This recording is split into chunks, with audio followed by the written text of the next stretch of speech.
always do it on my own.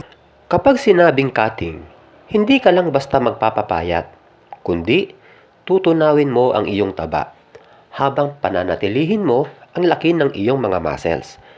Ibig sabihin, papayat kang tignan dito. Bababa ang timbang mo, pero hindi mawawala ang iyong muscle. Sa halip, ito ay mas lalong lilitaw at dahil matutunaw ang iyong taba, ang magiging itsura ng iyong mga muscles ay magkakaroon ito ng mga tila guhit o hibla at lilitaw din ang iyong mga ugat sa katawan. Kaya, maling tawagin na cutting ang isang baguhan sa gym ng mataba. Dahil, kapag ginawa niya yan, papayat lang siya dahil wala pa naman siyang napalaki na muscle. Pero kung yun naman talaga ang body goal niya, yung pumayat lang siya, wala namang problema doon. Subalit, para sa akin, hindi cutting ang tawag doon, kundi weight loss ang tawag dyan. Maraming dahilan kung bakit ginagawa ang cutting. Una, gusto nilang makita o malaman kung gaano nakalaki ang kanilang muscle. May pagkakataon kasi na akala mo ay malaki na yung muscle mo. Pero kapag nagpakats ka, biglang liit ka. Ibig sabihin, malaki ka lang palang tignan dahil sa laki din ng body fat percentage mo. At hindi pala masyadong malaki ang iyong pinaghirapang muscle. Kaya sa cutting, dito mo rin malalaman kung saan pa o alin pang muscle group ang kulang sa laki o maging ng muscle imbalance o hindi pantay na muscle. Upang pagdating sa bulking phase mo, alam mo kung ano-anong mga muscle group ang magiging priority mo. Yung iba naman, kaya nila ginagawa ang cutting ay mayroon silang sasalihang bodybuilding competition. Meron ding nagpapakats dahil gusto nilang palitawin ang kanilang six-pack abs. Maaaring magkakaroon ng outing siguro sa beach o iba pang mga kadahilanan. Pero paano nga ba ang tamang paraan ng cutting? Ano-ano ang mga dapat kainin? Gaano kahalaga ang protina pagdating sa cutting? At gaano karami ang dapat kainin dito? Yan ang patuloy nating tatalakayin. At ipapaalala ko lang, baka hindi mo pa nagagawa, please subscribe, like, and share. At pakiclick mo yung notification bell upang lagi kang updated sa aking mga videos. Thank you! Sa cutting, mula sa salitang cut, ibig sabihin, tatapyasan mo ang iyong kakainin sa bawat araw. Ang pagbabawas ng pagkain na ito ay tinatawag ding calorie deficit. Ibig sabihin, hindi ka lang basta-basta magbabawas ng kakainin, kundi babawasan mo ang calories na ipapasok mo dyan sa iyong katawan. Magkaiba kasi yon mga kaprakti. Yung magbabawas ka ng kakainin sa pagbabawas ng calories. At dito, marami ang nagkakamali. Kaya, nahihirapan silang makapagtunaw ng taba. Halimbawa, kung dati, kanin at ulam ang isang meal mo. At dahil cutting ka, gusto mo konti lang yung kainin mo. Kaya, pinalitan mo na lang ito ng 2 donut. Kung titignan, mas kaunti nga naman yung 2 donut kesa sa kanin at ulam. Pero ang hindi mo alam, mas malaki o mas mataas ang calories ng 2 donut kesa sa dati mong kinakain na kanin at ulam. Dahil sa dami ng sangkap nitong pampatamis. Ibig sabihin, hindi sa lahat ng pagkakataon ay mas mababa ang calories na makukuha mo sa kaunting pagkain. Kaya upang makatiyak ka na ikaw ay nasa calorie deficit, dapat sa calories ka nakamonitor at hindi lang basta kaunting pagkain.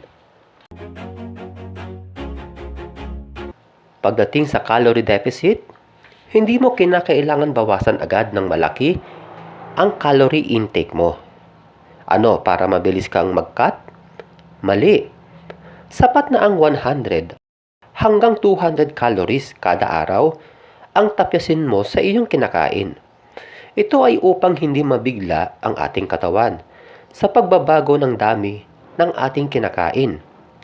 Sa ganitong paraan din, mas mapapanatili natin yung cutting pace nang hindi basta-basta ginugutom natin ang ating sarili.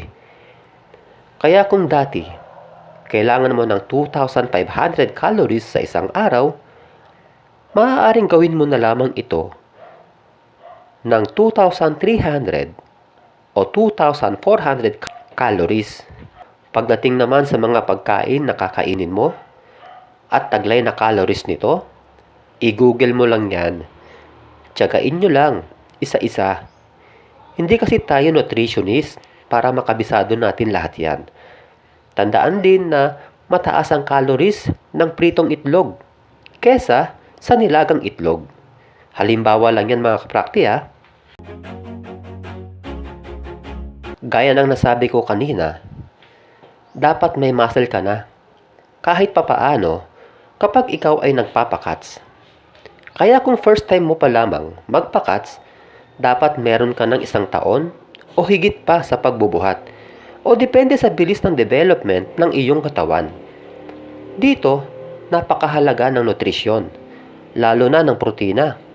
Dahil kapag kinulang ka sa protein, malamang na pati muscle mo ay kasamang malulusaw.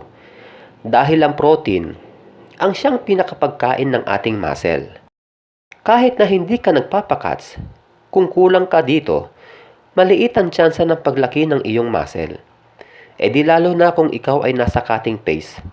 Dahil, mababawasan ang calories na ipapasok mo sa iyong katawan. Katumbas, na mababawasan din ang mga nutrients na makukuha mo dahil limitado lang ang iyong pagkain. E gaano karaming protina ba ang dapat mong kainin sa loob ng isang araw? Ganito yan. Timbangin mo muna ang sarili mo at i-multiply ito sa 1.6 grams. Halimbawa, kung ang timbang mo ay 50 kilos, multiply by 1.6 grams, lumalabas na kailangan mo ng 80 grams na protina sa loob ng isang araw.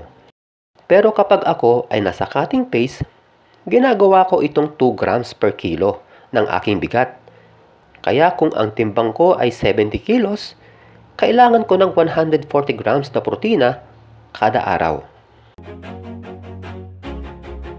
Pagdating pala sa dami ng protina, halimbawa, kailangan nyo ng 80 grams.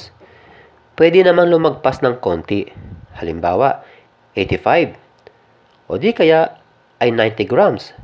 Basta huwag lang kayong lalagpas sa maximum na 2 grams per kilogram. At syempre, hindi rin dapat na mas mababa sa 80 grams. Hindi baling sumobra ng konti. Huwag ka lang kulangin. Dahil gaya ng nasabi ko kanina, magiging critical ang kalagayan ng iyong muscle kapag kinulang ka sa protina.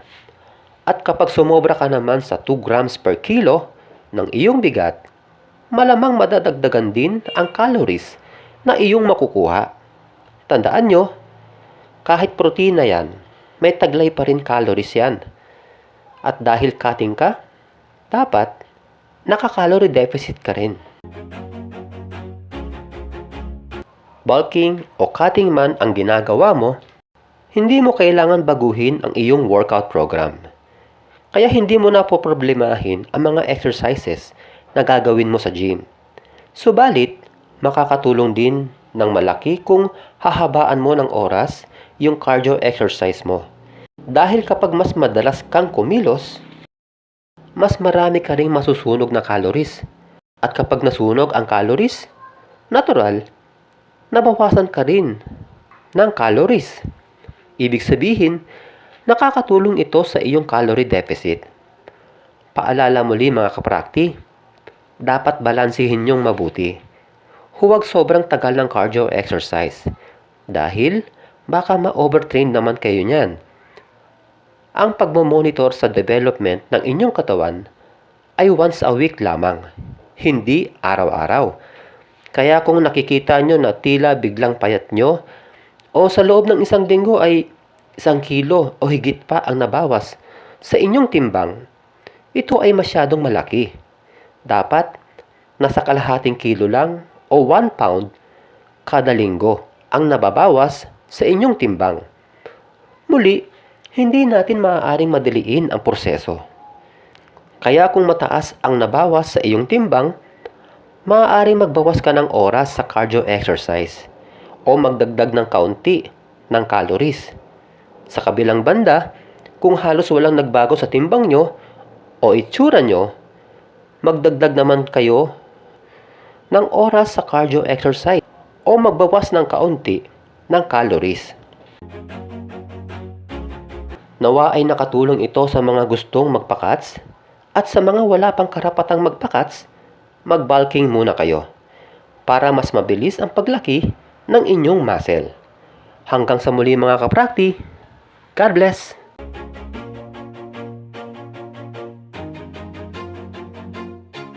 Always do it on my own.